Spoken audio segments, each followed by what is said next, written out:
Okay. Let's see. You sure you're in there? I mean, yeah. Uh, Let me see, because it says you're not. Let me check that out. Okay, here it is. Here it is. Here it is.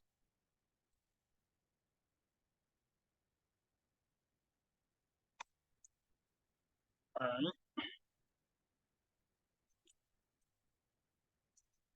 right. All right, Robin. Robin, can you hear me? Yeah, I'm here. Okay,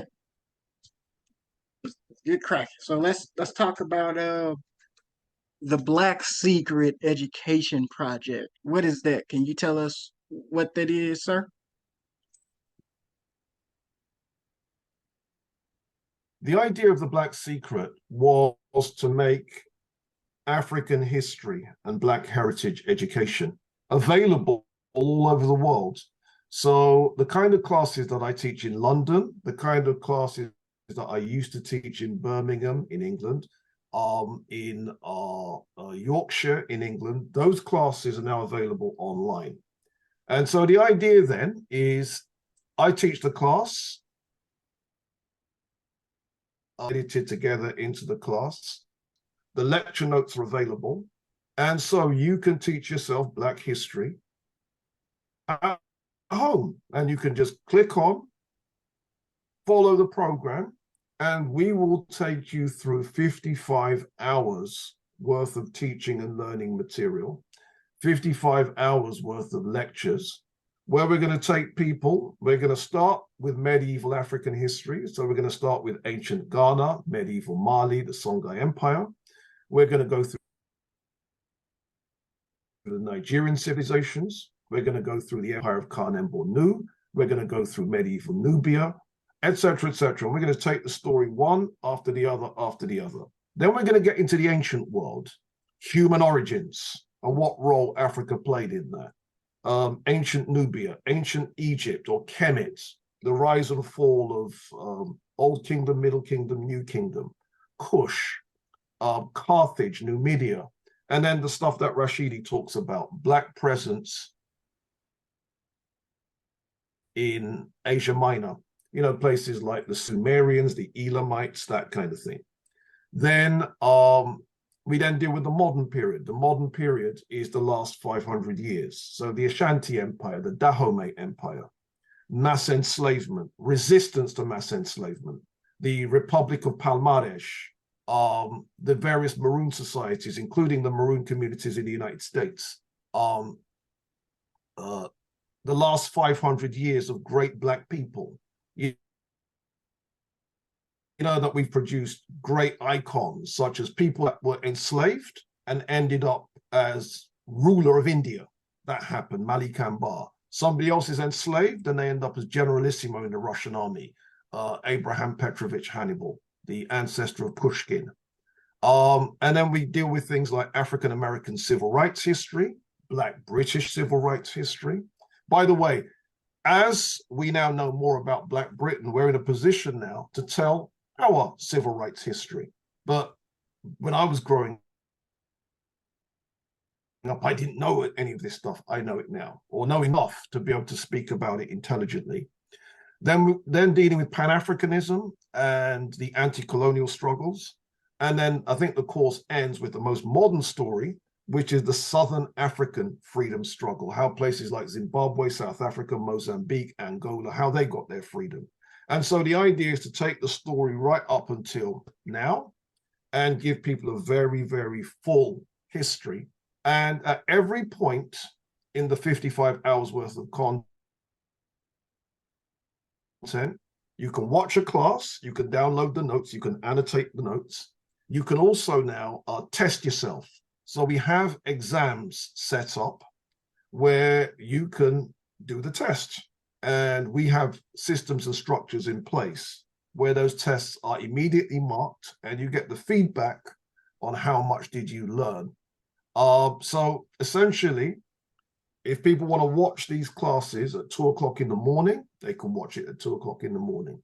If they want to watch 10 minutes here and then freeze and then come the following day and watch the rest, they can do that. So you really do get a full history, and a lot of images that I wasn't able to put in when we wrote. Again, we're image rich. So you get to see monuments that most people have never seen, fine art that most people have never seen, manuscripts that most people have never seen.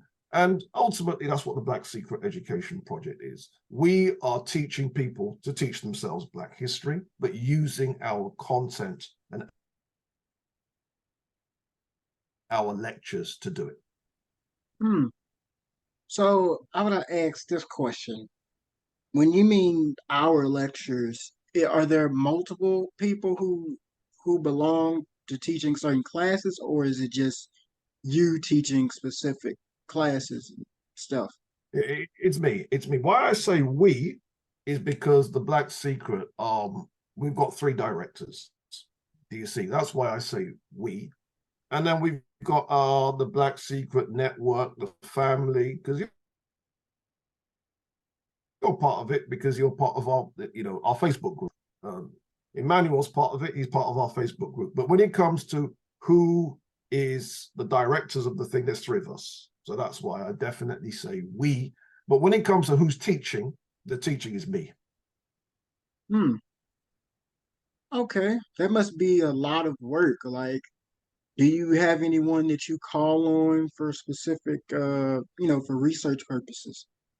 Like, my man Manny, he's really good at, African history. He's like a, savant, himself and He's a everything. font of knowledge. He's a font of knowledge. Yeah, he's a font of knowledge. But a lot of the information that we put together, I'm researching all the time. I'm finding new information all the time. Let me give you an example. When I first put the Black Secret together, I had nothing on the Dahomey Empire. Why not? Because the Dahomey Empire, as you know, was slave traders. So I thought, listen, I'm not wasting not even a word talking about them. And then the Woman King came out, and people asked me to write something on the Woman King. And as I researched it, I realized that while Dahomey did have a slave trading problem, there is actually a lot of good history that even me, descended from slaves, can get value out of. Do you see? There's a lot that we can learn. There's a lot that we can be proud of. And their history is nowhere near as bad as it's presented. In other words, some of the Dahomey kings did try to step correctly. And so Dahomey is one of the most recent areas where I've been researching. And so that is now in the course. Thanks to Emmanuel, he put me up on a book called Pre-Colonial African Material Culture by Vincent Taraku Farrar, which is the whole thing about contributions to science and technology, and the whole thing about science and technology, the contribution of enslaved Africans. That's now a new area of research that I'm putting in. And so there'll be more and more. So when I hear from you, when I hear from Emmanuel, if there's new content, I'll be checking out. So, I mean, you sent me a new book that I need to check out. Haven't done it yet, but I'm going to go there. The book on Marcus Garvey. Yep. So when I get round to that stuff, I'll be checking that stuff out. And if there's information that I can use, I'll use it. And man, I'm all, And what's more, go ahead. and what's more, of course, is that I do enjoy the research. It's a lot of fun to learn about what our ancestors did. Sometimes it does make you angry when you find out that how many times you've been lied to and lied to and lied to. But it's still good information. Yeah. Dr. Clark said that we Africans have played every role in history from saint to devil. You know, Correct. Absolutely true. so I want to True. ask. And what I'm trying to do is highlight. Yes, Hmm. sir, Karen. So you're trying to highlight every. No, no, no, Wait, no, go, say what you're going to say. Say what you're going to say. okay. Um. So I would have asked, what is your routine in terms of research? How often do you study? Because Manny, he tells me a lot about when y'all be hit congregating, right? And I can remember he told me, he said something to him like, you really gotta, and I'm paraphrasing, but he was like, you really gotta put in the work if you're like really about it. You gotta set aside this amount of time. There might be some times where you might need to lock yourself up in your study, etc. So could you go into what you do? What is your process? I don't have a research routine because I'm just too undisciplined to do that. Right.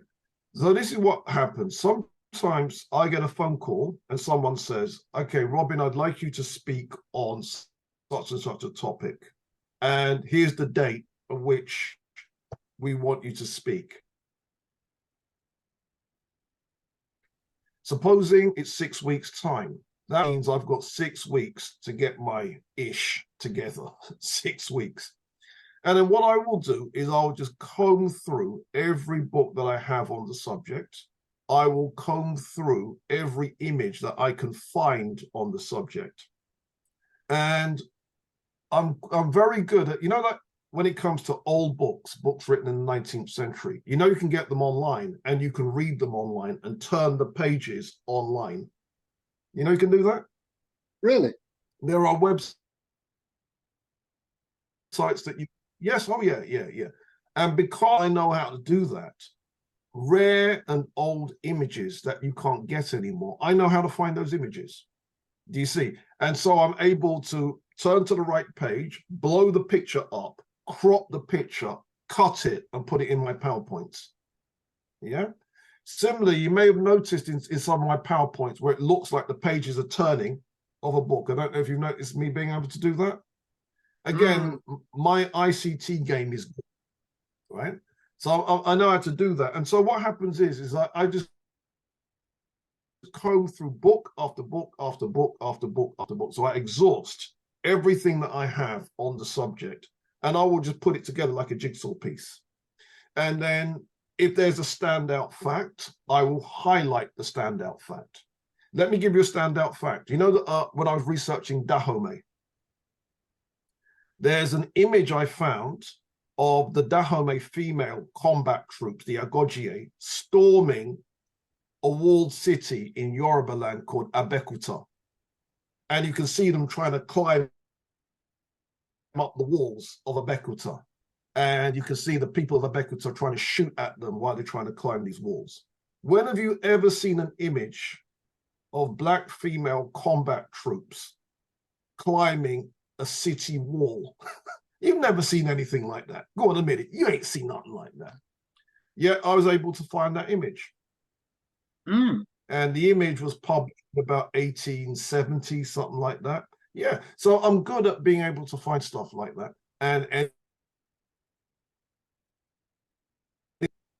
And fortunately, I do know a lot of people from different parts of Africa, and sometimes they've given me some game that I didn't know. So, for example, one of my, I work as an education charity. I said that. Yes. Yeah. One of my teachers at the charity, she's Nigerian, and she was the one that told me that in Hausaland, northern Nigeria, they have horse shows where you've got knights on horseback and they do a parade, and they do it, it's called the Kano Durbar Festival. I didn't know they had knights. I didn't know they had horse parades. Do you see?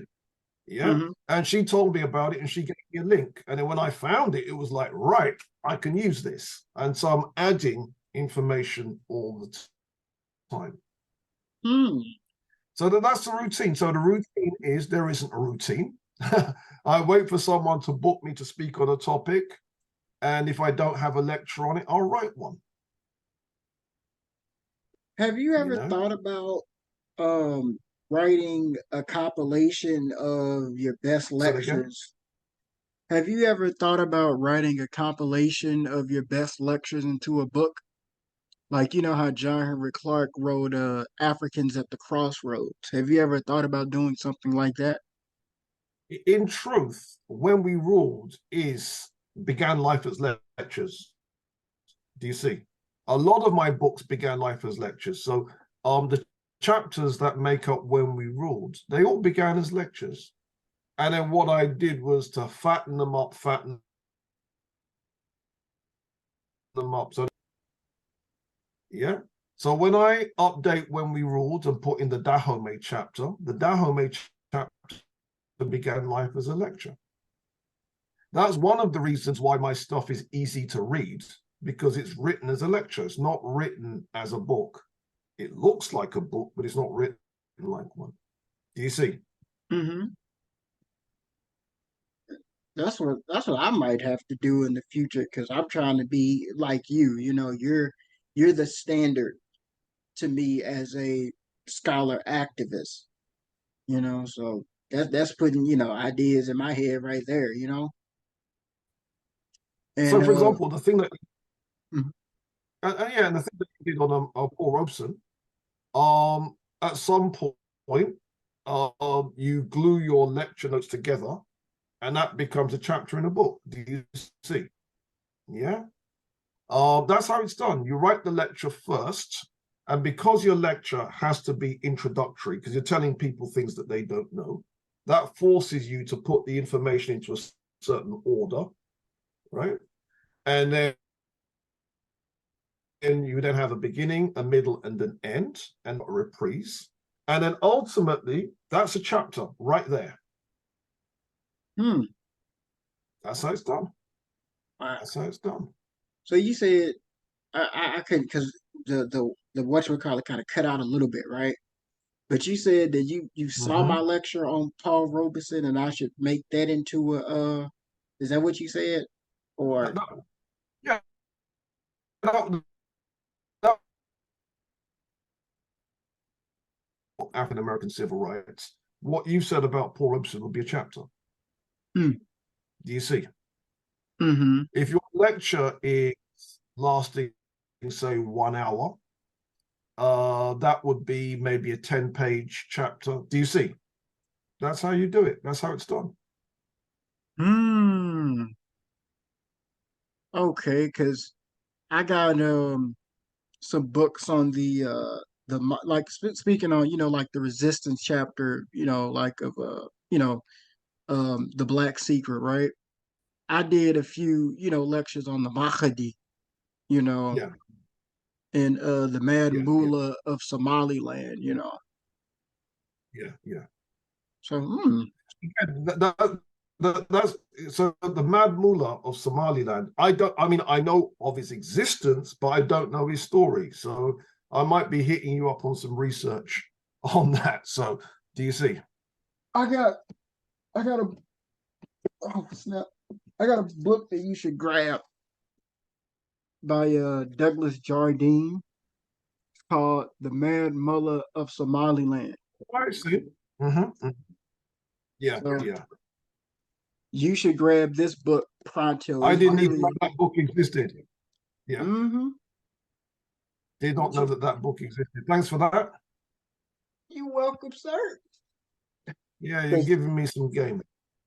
it tells his whole story. It's very he even goes into the Douglas Jordan as we said in another part, the spies, all of that. A lot of the people, who wrote about African history were Yeah, intelligence. And Douglas that's Jardine right. was That's a British officer. And, he wrote about the yeah, ethnicity of the Somalians and all the way up to the mullah. And, you know, yeah. Mm-hmm.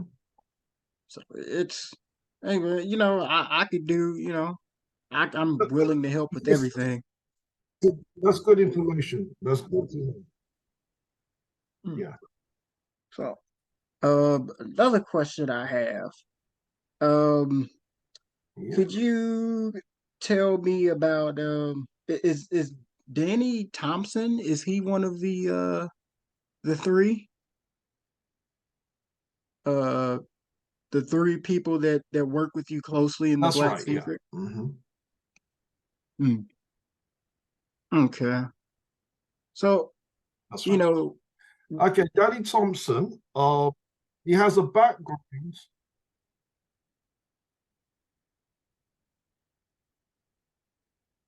Do you want me to talk about him? you can if you want to, because I'm just trying, Okay, he has a background. Yeah, yeah, he has a background as a filmmaker. He also has a background as a musician. He plays double bass, and we share an interest in jazz. He also has an interest in funk and other forms of music. He also works as a musician, and most recently, um, he has passed his master's degree in history. He did a research paper on a certain there's a movement in Black history called Ethiopianism, and the Ethiopianist movement, it comes out of the Black church, and in some ways Ethiopianism was the precursor to Pan-Africanism. And what his research paper was to talk about that. So you had the passage in the Bible, princes shall come of Egypt, Ethiopia shall stretch forth her hand unto God. And that influenced African American churchmen to create a pro-Black type of religion.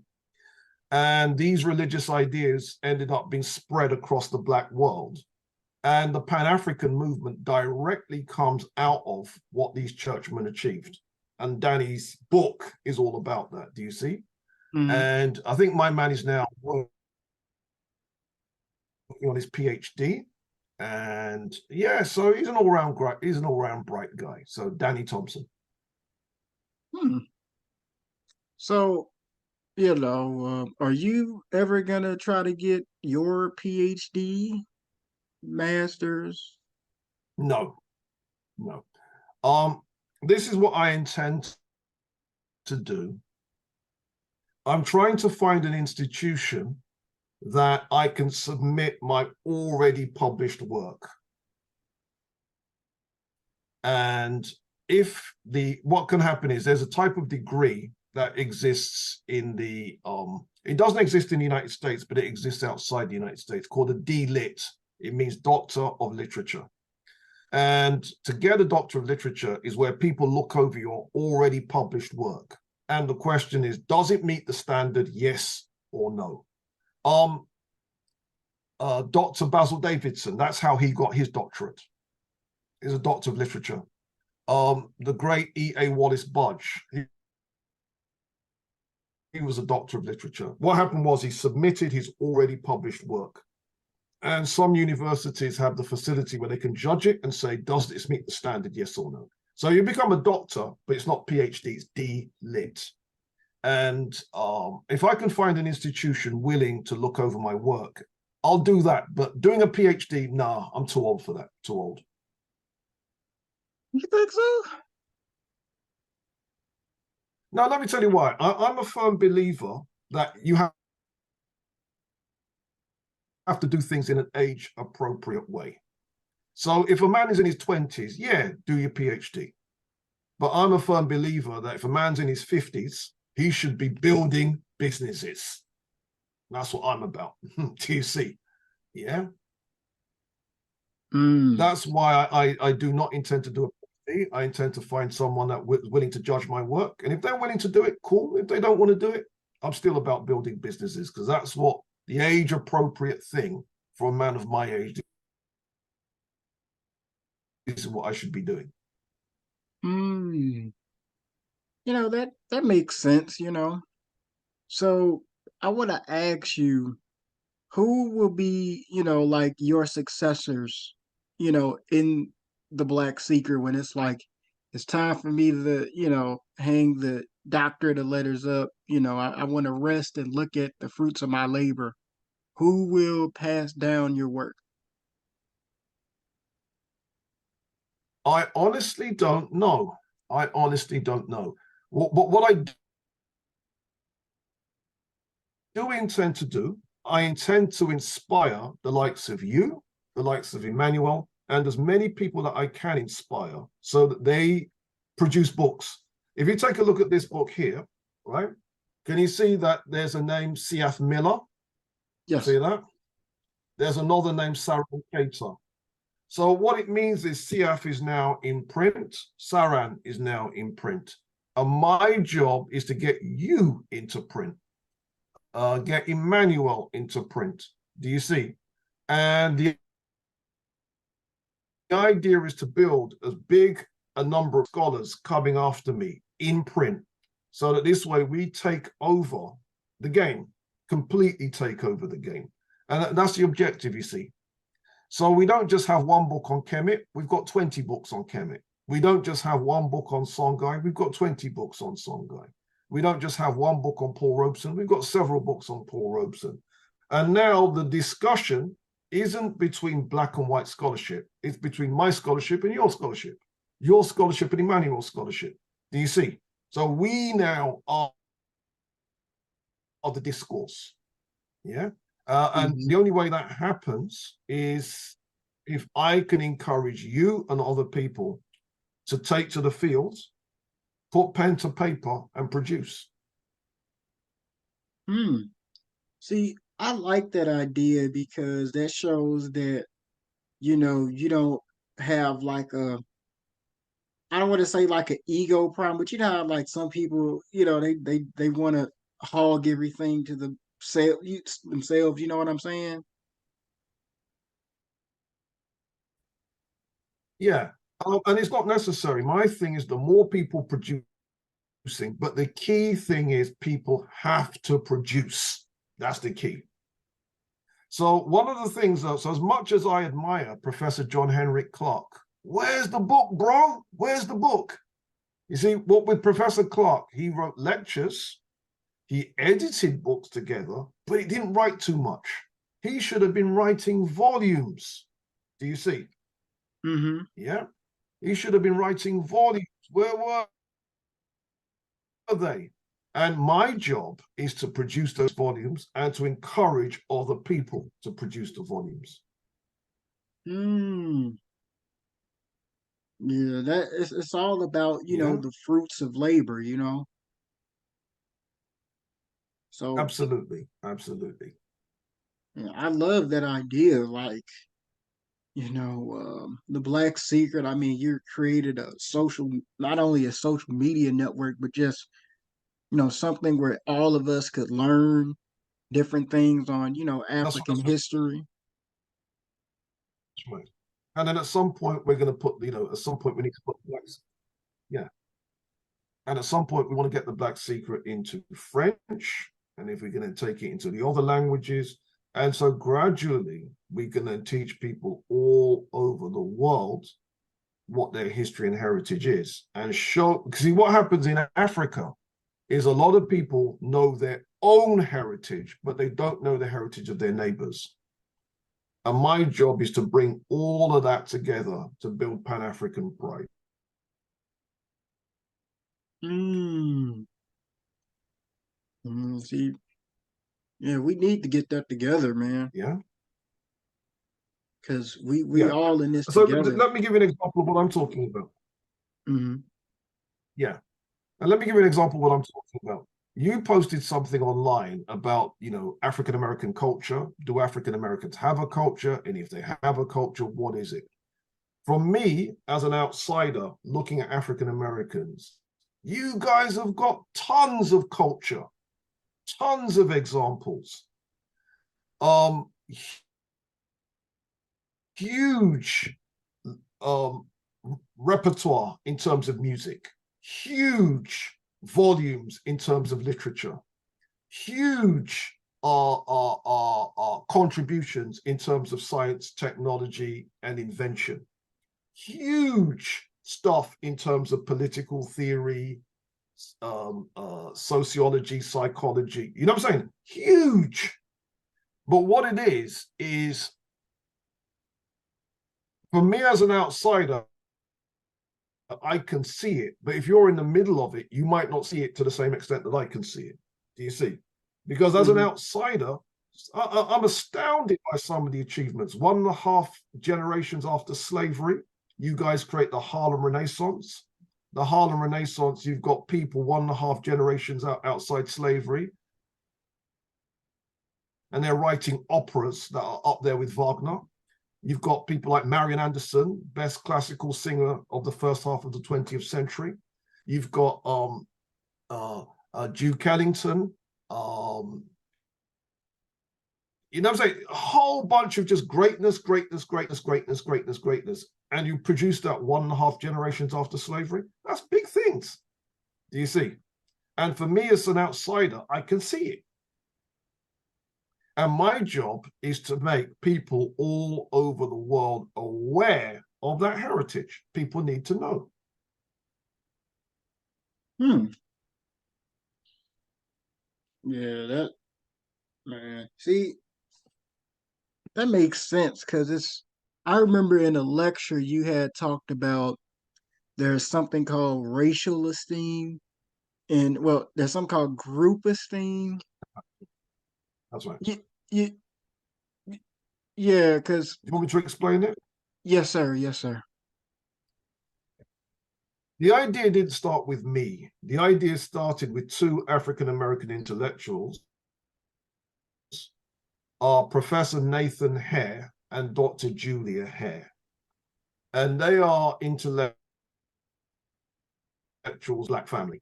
And they were the ones that made the point that self-esteem is personal esteem. That's not the same as racial esteem. Racial esteem is very, very different. So self-esteem is what do you think of yourself? Racial esteem is what do you think of your group? And what usually happens with Black people, especially Black people living under European domination, is we tend to have very high self-esteems, very high personal esteem, where we think too much of ourselves, and very low racial esteems, where we think very badly about our group. And that psychology, where you think very highly of yourself, but very lowly of your group, that's one of the reasons why we are prone to fight each other. We are prone to beef with each other, because that particular psychology creates beef, creates violence, creates distrust. And the solution that Hare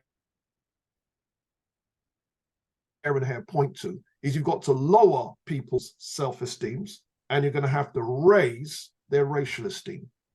And the kind of content that we teach at the Black Secret does that. Do you see? And when you've got people with low self-esteems, you've got people that are more humble.